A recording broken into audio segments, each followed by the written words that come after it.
What the?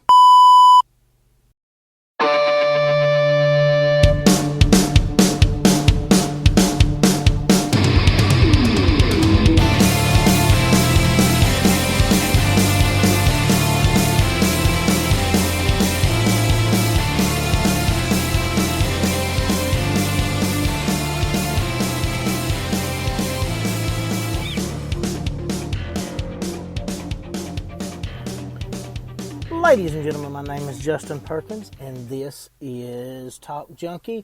How the are you doing today?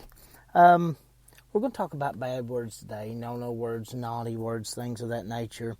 Some people refer to it as cussing. I think, and I did not look this up, and I don't know why it didn't dawn on me in my research to look this up, but I believe that cussing is just a southern version of cursing. And away from the South, it's more looked at as cursing or swearing. Two very inaccurate descriptions of what we consider bad words. You know, when most people consider bad words, they're thinking about or maybe even or at best maybe possibly a but mostly it's and those are the words that really get people's bloods boiling. But when we look at that and we look at what people call it, cursing or swearing, we're looking at two completely different things. Cursing, swearing, and taking oaths kind of where we get the terminology for what we consider profanity. But even what we consider profanity is somewhat vague. Profanity is defined as blasphemous or obscene language. That's not necessarily true. There has to be some type of context, some type of validity in a claim that something is blasphemous or something is obscene. Excuse me. Now, I guess foul language or obscene language goes way back. The word fart, it's actually considered one of the oldest, relating around 1250, and it was used in basically the same way that it is today. The F word, as we'll refer to it here, or, I mean, if you got to say it, it was used in English in the 15th century, but it was actually used in the 13th century, but not in a with an abusive intent. It was not a curse word, so to speak. But that's the funny thing about something like the F word. The F word is considered a curse word. Well, to curse is a curse is a damning or a punishment. To swear is like to swear an oath or to swear on a Bible. I swear by this. And then oaths are things like by God, by my God, or we get into a lot of confusion there because the word God is not representative of the actual of God itself. Regardless of the religion or even the branch of the religion or what, God has names. He has names in various languages. We went over these in other podcasts. Jehovah, Yahweh, Allah. So to use those names in vain, to use those names in a blasphemous manner, would be to curse or to swear. That actually would be more profane or to swear. But to say the word GD, you notice that GD doesn't always get beeped or edited, whereas other cuss words that some people consider to be less of a cuss word will. The reason for that is GD's not blasphemous. It's not taking the actual Lord's name in vain. It's a generalized word. I never understood that. I never could understand. I don't understand the issue with curse words in general. As an educated and intelligent population, wouldn't we have to understand that the only way these words could have any value, good or bad, is the value that humans put on them? I mean, how can a word be bad? I don't get it. I've always puzzled at and marveled at what people find to be offensive.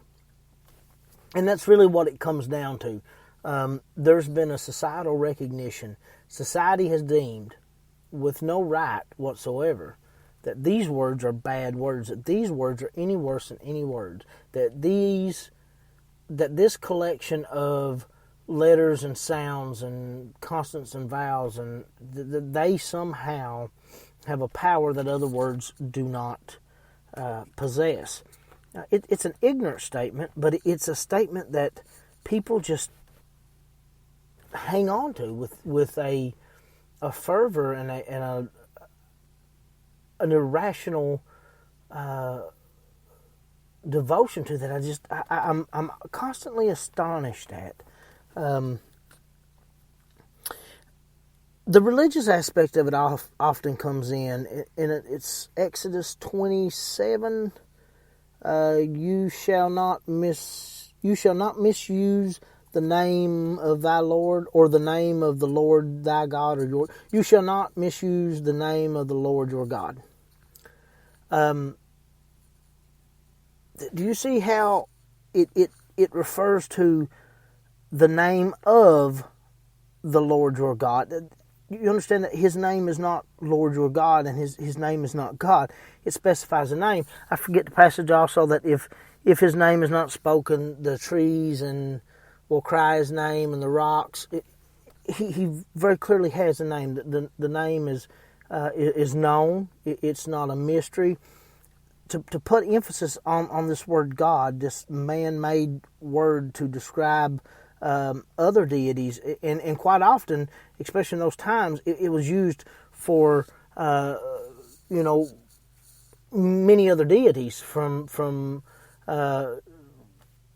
the polytheistic gods of Rome and Greece to the monotheistic gods of the Hindu. I mean, of Buddha, things of that nature. Like it has a far-reaching swath that it paints. It's not particularly talking about one person. So in the Christian point of view, you would have to literally put God's name before that for it to be a profane act, or for it to be a swearing, or for it to be taking the Lord's name in vain.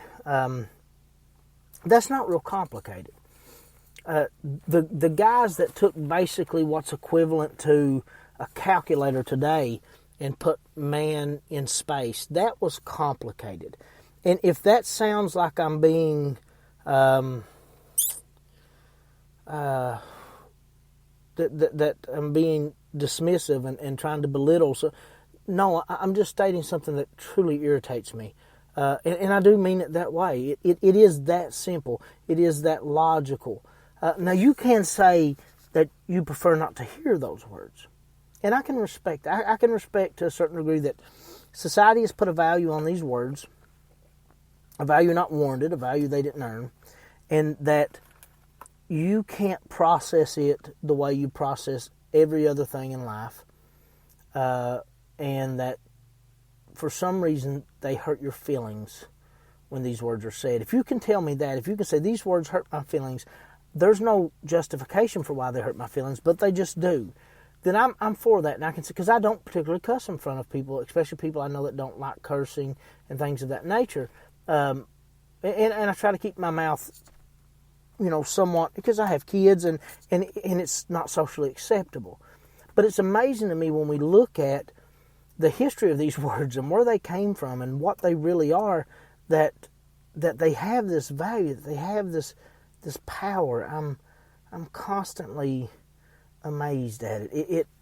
It's mind-boggling. I mean, I really just can't understand what the people have against letters and sounds.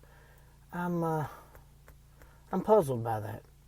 This is actually one of those topics that I almost didn't do because it's a hard topic for me to research, debate, and understand. Because it's so ridiculous to me. It's just, I don't, I don't, I don't know. The Puritans had a little bit to do with what we consider the profane and things of that nature. The Catholics, actually have a law. I'm assuming a dogmatic law. Now that, to some form or another, would make the dogmatic laws of the Catholics, as I understand it. Dogmatic law refers to whatever you shall hold true on earth, I shall hold true in heaven. That works with dogmatic law. I believe that's how they slipped in purgatory, something that was non-existent, but the Catholic Church brought in. But even upon their definition of profane, and they go back to the blasphemous or obscene, and they also go back to using the Lord's name in vain, and they go back to taking of oaths and swearing. Now, taking of oaths was a very big thing. I believe the Catholic Church actually may have come up with this during the time of, I don't know if it was Queen Elizabeth. I can't really remember, to be honest with you. I have a horrible memory. But the taking of oaths was a big thing. I swear upon, this and this. But it started out as a gesture of swearing allegiance or of swearing vengeance or things of that nature. And it often would be something relating to one's family or the grave of one's ancestors, things of that nature. But it slowly morphed into swearing on the Bible and things, of that nature. Something that we still do in our court system, which I think is ridiculous and should be taken out. One, because that should be offensive, because profanity is so offensive to people and means it's so hard for people to swallow. But that is actually a true representation of profanity. To swear upon the Bible is a true representation of profanity. And the swearing of oaths and things of that nature is something that I don't know how the Catholics stand on the swearing on the Bible when you're in court and things of that nature, but that actually would fall into part of their, and it's something Victus or something like that. I can't remember the name of it. I do research. I should write these things down, but I don't always do that. Fun side note, if you live in Virginia, I don't know if it's still a law, but at one point in time, profane swearing was against the law in Virginia. It was a Class 4 misdemeanor with $250 fine, and it did actually pertain to those fun little four-letter words. Words like and just to name a couple. As far as what I got to research and look at, I believe that law is still very much in effect, which is a phenomenal thing. It's one of those things you'd like to say you made up, but unfortunately, it's real. When we look at, and I have trouble also with how we refer to these things. Let's pick a word right now and call it cursing, because that's one of the definitions, and that is to put a curse on someone. That is, I damn you to hell, or I don't know. I should have beat that. I don't know. Or I curse you to this, or I curse your family. That's where cursing comes from. Cursing doesn't come from words like or son of a things like that. Cursing actually comes from the physical act of cursing someone. So cursing isn't the word that we can use because it really doesn't fit. To be profane, somewhat we could use, but then we got to get down into the definition of the word obscene.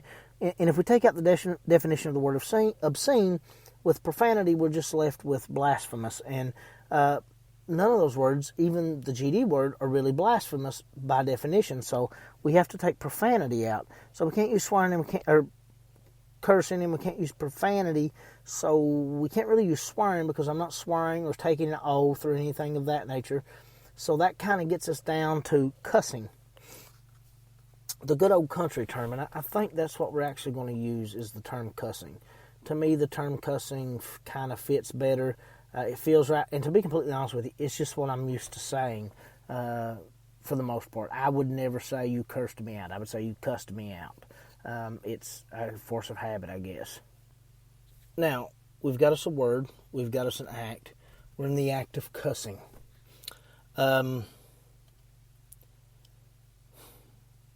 I've never heard my father cuss, really. Actually, I don't believe I have. I believe I've heard him say two words that were somewhat bad, but I've never heard my dad say the big words, the F word or the B word or MF or like nothing like that. I've never even heard my dad say, can you spell it? SHI.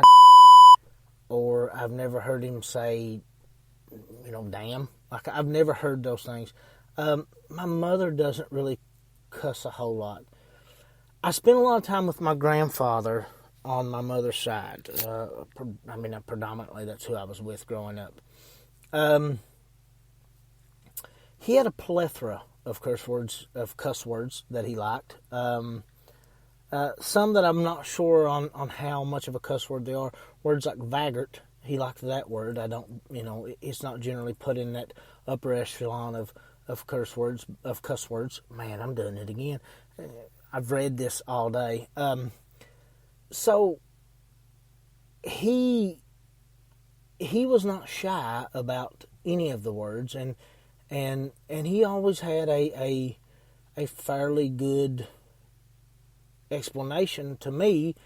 You can't say these around other people because other people are mentally limited to what they can withstand. They can't withstand things that other people tell them that they can't withstand. That is to say, these words bother them, but it's just because somebody else told them it was supposed to bother them. People are like that. You can tell them almost anything, and they will believe and do almost anything based on what other people say. I find that to be very true, especially when it comes to things like cussing. I could argue a lot of things with a lot of people and get, at least have some legitimate arguments. But for someone who, not just somebody that's against cussing in itself, because I again, if you're not comfortable with the language, if society's got the word to the point that it offends you that much, I can be flexible. I can understand that. But when we can't sit down and I need to say, okay, give me your reason for not cussing. Well, it's a sin. Okay, here's unequivocal proof of why it's not a sin. These words are man-made.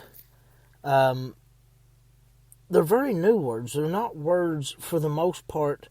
The words either don't predate the Bible, don't come from biblical times, or were not considered on the same level of severity that they are now.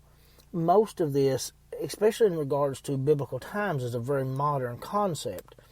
I've seen that in some places, cursing was somewhat of a sign of stature to some degree. And of course, there's always been you only cuss because you're not smart enough to retort in any other manner. But science has done everything but completely just say that's 110% fake. They're at 99.9% at this point. Some people may cuss because that's the only words they know or because their vocabulary is limited. But that could be the same for any word that anybody says. It's actually starting to look like the more you cuss, they would say curse, the more you cuss, that it's often a sign of intelligence, a sign of creative thinking, a sign of free thinking. It's also been stated that if you're in pain and you swear or curse a lot, that cussing can actually help relieve the pain or ease the pain to a certain degree. Also, in a situation where you need to do something that feels like it's above your physical limits, that cussing can feel like it gives you more strength. You obviously had the strength, but it's a mental thing. Now, understand that it's our mental perception of what these words are that give them this power. We completely gave these words the power that they have. They're not really strong words. They don't really make you feel better physically. They don't really make you physically stronger. They don't make you more intelligent. They do evoke more emotion. Now, if we'd done things my way, there would be no words that were bad words. You can only give power to those words, and I understand that that will never happen. Slurs are a different thing. That's that's a different thing. It's easy for me to say slurs are like a cuss word. They have power because you give them power. I've never been called those slurs, so I don't feel I identify with any of those slurs. And if I were any of those slurs, I don't believe it would bother me. And I can say that pretty confidently if you don't change who I am as a person just by making me identify with those slurs, because I don't believe in hurt feelings and things of that nature when it comes to an adult and things that other people can call you, because we have to learn that social ability to cope with issues that are uncomfortable, but also to not lower ourselves to a point of putting value on ourselves based on what others think. That's not a healthy way to survive, and it's not a practical practice. It's rather ridiculous, to be honest with you. And I understand that that's not. Look, I'm sitting and saying things that maybe seem pretentious or arrogant. No, I have struggles with things as well. It's not that I'm the most confident, best guy in the world, and I know everything about this. This topic is. I often sound condescending when talking about this topic because to me this topic is so cut and dry. It's one of those things, again, I couldn't hardly bring myself to do an episode over because I find it hard to talk about, because to me it's like trying to sit down and explain. I don't know. I really don't. It's a humorous thing to me. I just find it ridiculous. I mean, when it really comes down to it. But we have this issue with a lot of things, not just with cussing. We have this issue with the way people do and say many things. We put power in words. We put value in words, good and bad. We load these words up. We should look at intent, delivery and approach. We should look at those things, but instead we look at the words.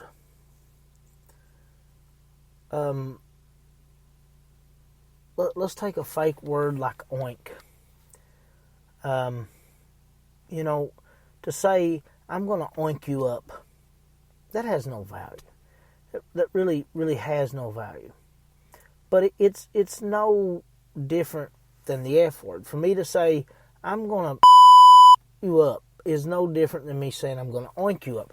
The difference is the perception of the word. It's just letters. It's just sounds. It's just, language itself. It's the meaning of language that matters. It's the meaning of what we're trying to say. I can say a lot of things, and I can say them. I can say the same thing, but I can say it with different intent, with different feeling and emotion behind it, and that changes the value of what I'm saying. That changes the meaning of what I'm saying. The words themselves don't have really any value in the situation. It's the intent.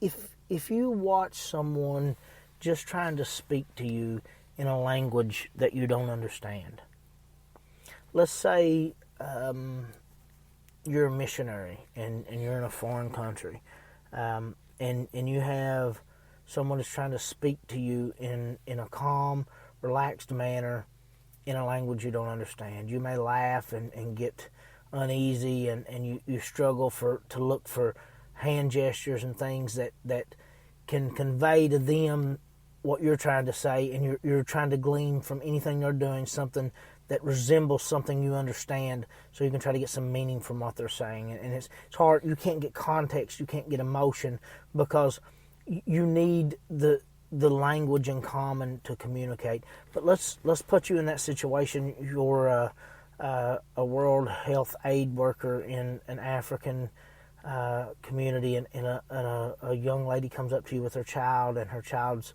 or she comes up to you alone, and she's trying to get you to go with her. Her child's in danger. Her child's sick, and and you see the emotion, and you see the fear and stuff in her eyes. You know that something's wrong, even though you don't understand any word. You can understand the delivery. You can understand the intent. You can understand the emotion in what she's saying, even though you don't speak the language, even though the words mean nothing to you. You understand the emotion. See, to me, that's how cussing should be. If I look at you, I look at my buddy Joey, and I say, "Hey, you buddy," there's intent there, and you can see what it is. You can tell what it is. But if I'm really mad and I'm like, you know what, just you, then there's anger in that. You can see by the intent. It's the intent that puts the power into the word. And we do that with almost everything else we say. But we don't do it with cussing. With cussing, it's simply a bad word. Somehow these letters and this sound has become evil, and I don't understand it. It's happened that way with comedy to a certain degree, and we're kind of making we're taking steps back instead of forwards in a long time with comedy. George Carlin, obviously the 7 Dirty Words, whatever it was, skit, the things you can't say on TV, and I've heard 7, I've heard 13, I've heard a bunch of them. You've got and don't forget, and many more, but it's just a sampling, and there was not a lot of backlash when he did that. And then you take somebody like Andrew Dice Clay, and he had a very sexualized, very raunchy act with a lot of cursing, and especially, the Eddie Murphy sets and Richard Pryor sets.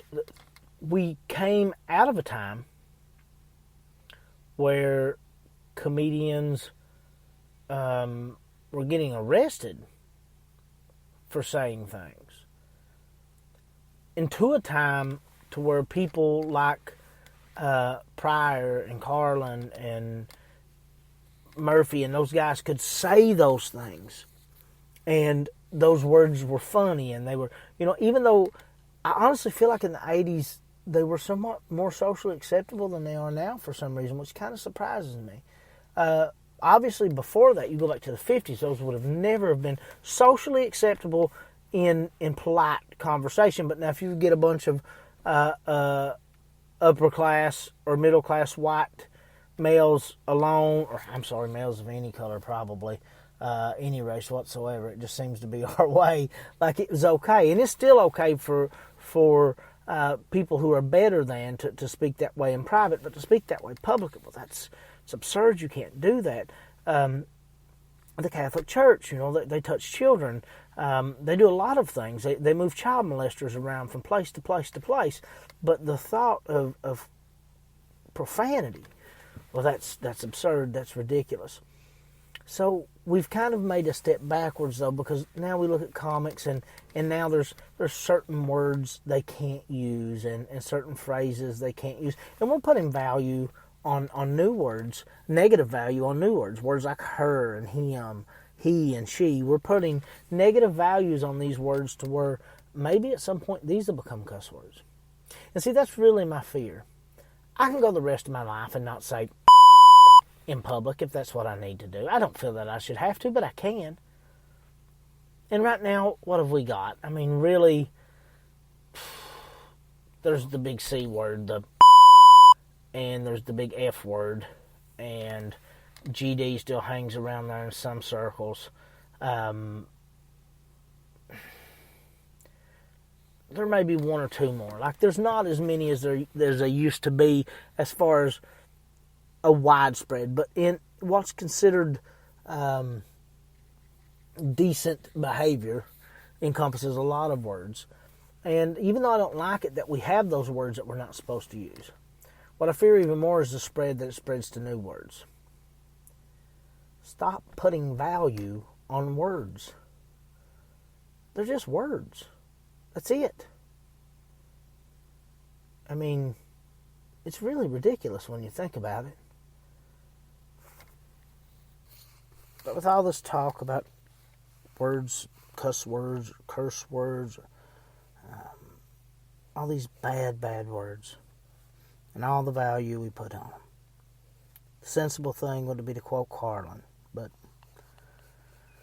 I like Carlin too much to put him in a conversation that I really don't think we should have to have as adults, but for some reason we're required to have. So instead, I'll go to the old standby, Nietzsche. It is the stillest words which bring about the storm.